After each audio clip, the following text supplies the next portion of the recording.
एक खरंच चांगलं पत्र आलेलं आहे आणि आमचे पोस्टमन काका जेव्हा येतात तेव्हा खूप भावनिक पत्र घेऊन येतात.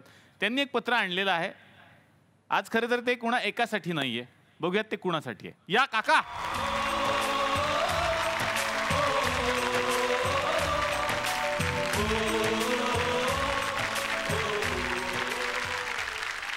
हे पत्र आलंय माझ्याकडे, तुम्ही ऐका. हे पत्र आहे तमाम बायकांसाठी आणि हे लिहिलंय तमाम पुरुषांनी. मी वाचून दाखवतो. सगळ्या बायकांना हात जोडून नमस्कार.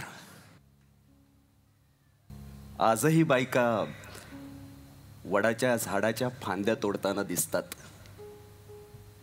जन्मोजन्मी हाच नवरा मिळू दे म्हणून त्याला दोरे बांधणाऱ्या या निरागस बायका बघितल्या ना की त्यांना सांगावंसं वाटतं, बाई, त्या फांदीचं आयुष्य का संपवलं?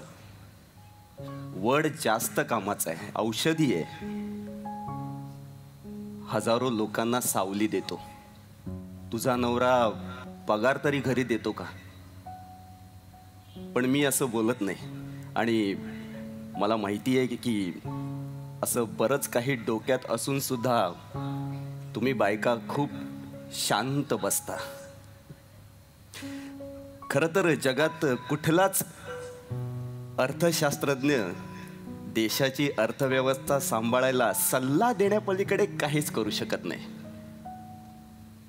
घराची आर्थिक घडी बसवण्यात स्त्रीचं योगदान मात्र 100% असतं.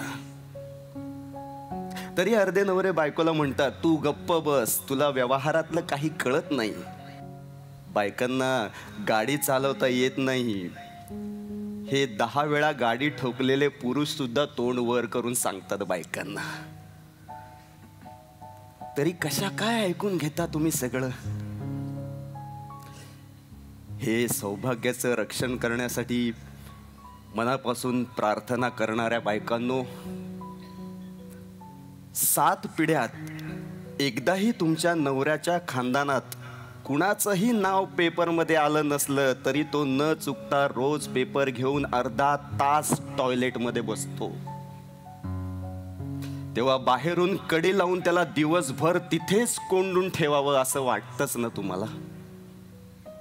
पण तुम्ही एवढ्या दयाळू की तसं कधीच करत नाही.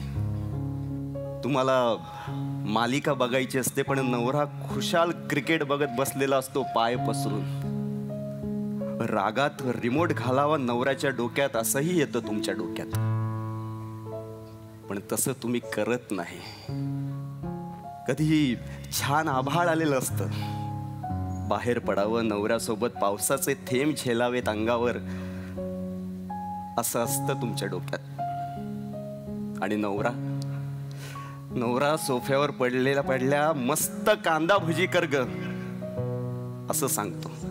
तेव्हा आज कांद्याऐवजी नवऱ्यालाच बेसनाचं पीठ लावून कढईत टाकावं असंही वाटतं तुम्हाला.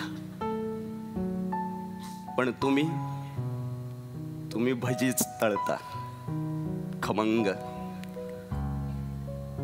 उभ्या राहता खिडकीतल्या पावसाचे थेंब झेलत.